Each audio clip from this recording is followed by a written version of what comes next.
Bom, pessoal, como eu iniciei esse quadro recentemente, eu preciso explicar o porquê de eu estar vestindo esse jaleco. O plano é simples, de segunda a sexta eu estarei derretendo o cérebro de vocês com os conteúdos mais bizarros da internet, e sábado e domingo eu tento recompor pelo menos um pouco a sanidade mental de vocês. Então nada mais justo do que me caracterizar para isso. Meu objetivo aqui hoje é reconstituir pelo menos um pedacinho do cérebro danificado de vocês. Então, de novo, aos sábados e domingos, esperem vídeos mais reflexivos, críticas mais tranquilas, sem muitas imagens na tela. Provavelmente nem vai ter vídeo passando. Esse aqui é mais no estilo podcast. Então coloca aí enquanto você joga, desenha, limpa a casa. Não vale ouvir enquanto você faz relação, porque aí eu vou me sentir meio incomodado. Faz isso depois. Primeiro assiste o vídeo, deixa o like, se inscreve no canal e depois você faz essas coisas feias aí, beleza? Dado o recado, vamos pro vídeo. Bom, recentemente tivemos um episódio bem traumático. Muita gente ficou indignada. Foi um assunto que mexeu com a internet inteira. Pessoas completamente fora da bolha de opinião comentaram sobre isso. Pra vocês terem uma ideia, até o Léo Lins comentou. De tão absurdo que foi a situação envolvendo o Podpah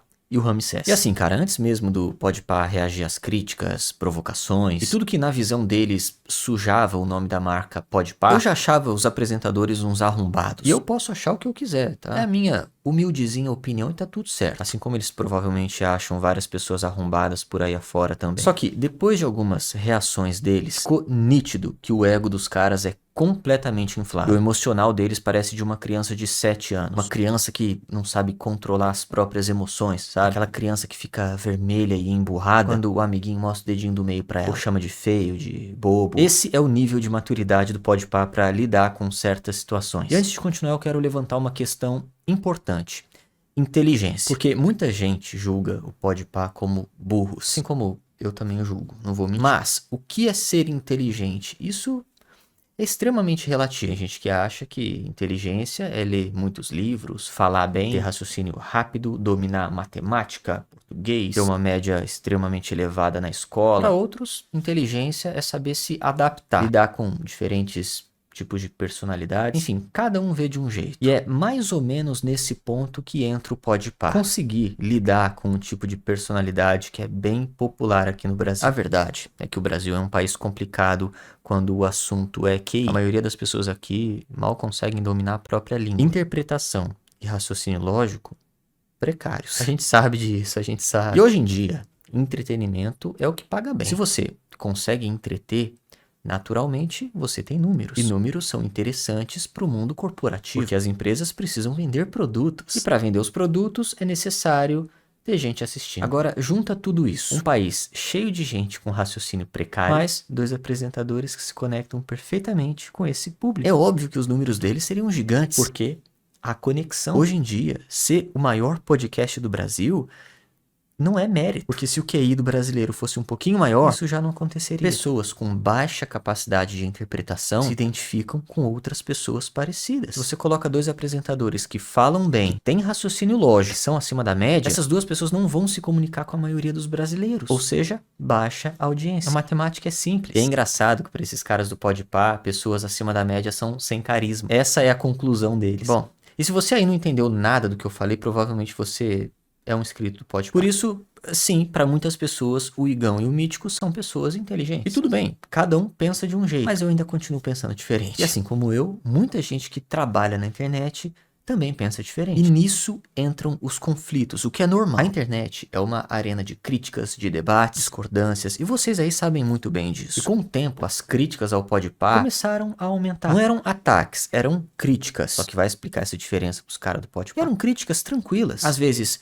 mais ácidas para gerar entretenimento, coisa normal da internet. Até que um desses vídeos, mais especificamente o do Serginho Faotti, usou uma thumb comparando o Igão e o Mítico com o Debiloid. Uma zoeira, uma piada, uma piadinha, nada além disso. Só que quando você faz uma piada com alguém emocionalmente desequilibrado, com o ego lá na estratosfera, essa pessoa vai responder da pior forma possível. E aí tivemos o famoso strike por causa de uma thumbnail. Pois é. Acreditem se quiser. Podpah deu strike no Serginho Faotti por causa de uma thumbnail que eles não gostaram. A internet inteira reagiu, porque para todo mundo aquilo foi um absurdo. Mas na cabeça do Igão e do Mítico, eles estavam certos. Eles estavam no direito deles. Olha o nível. Eles achavam que dar strike seria uma forma de acabar com os ataques, ataques entre muitas aspas. Só que não acabou não.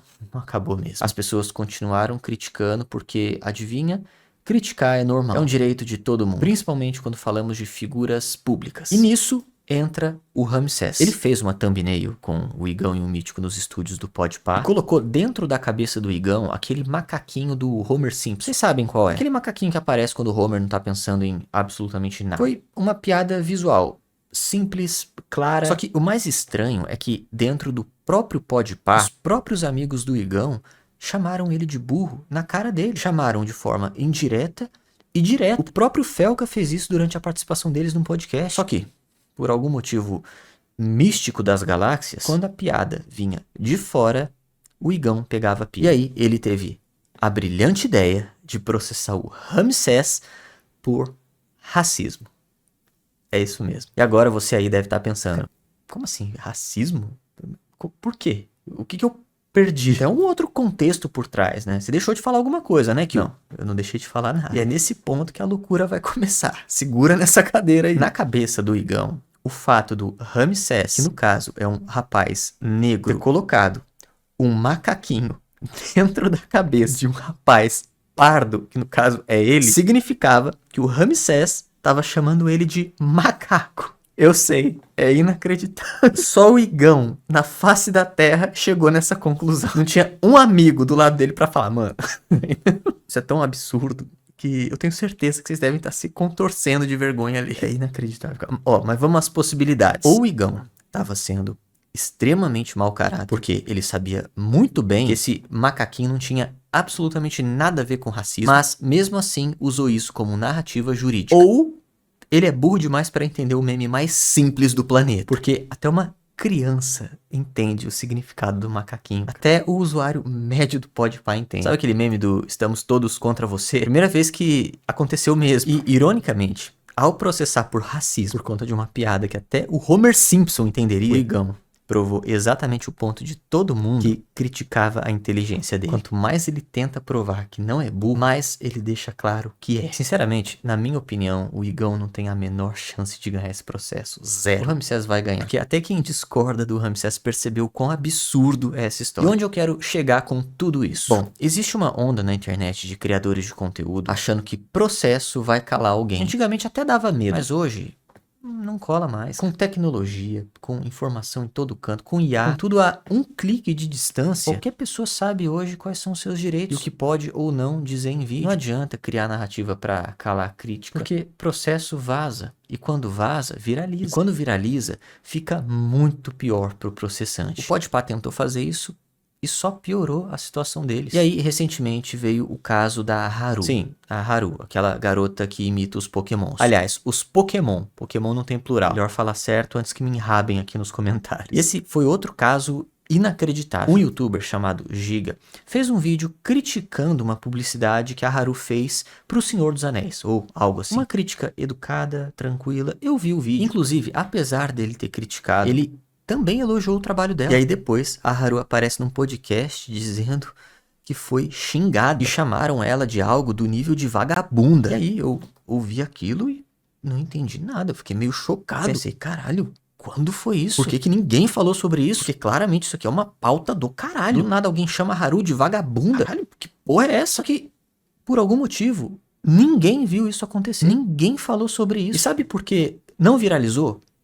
Porque não existiu. Simplesmente, esse acontecimento não existiu. Ela processou o Giga por algo que não aconteceu. Cara, se isso tivesse realmente acontecido, o tanto de vídeo de canal de opinião que ia ter, o tanto de thumbnail que ia ter a cara da Haru escrito vagabunda, entre aspas, só que não tinha. Não tinha porque não existiu. Enfim, quando o público foi ver, ficou claro que era mentira. Uma narrativa criada, sabe-se lá da onde. Não sei se alguém falou pra ela e ela não conferiu. Cara, não sei. Dá pra teorizar mil coisas. Então, de novo, espero que depois desses episódios, criadores de conteúdo entendam que processar alguém pra tentar calar uma crítica tranquila, assim como foi a crítica do Giga, é a pior coisa que se pode fazer. Porque hoje em dia, isso sempre volta como um bumerangue. Sempre. Eu espero que esse tipo de situação sirva de lição pra quem trabalha com a internet. Principalmente pra quem tem um ego inflado. E repito, críticas existem, discordâncias existem, mas tentar usar o jurídico pra censurar a opinião, meu amigo, faz isso. Isso nunca termina bem. Enfim. Essa é a mensagem. Se inscreva no canal, deixa o like e até o próximo vídeo. Aliás, até a próxima consulta.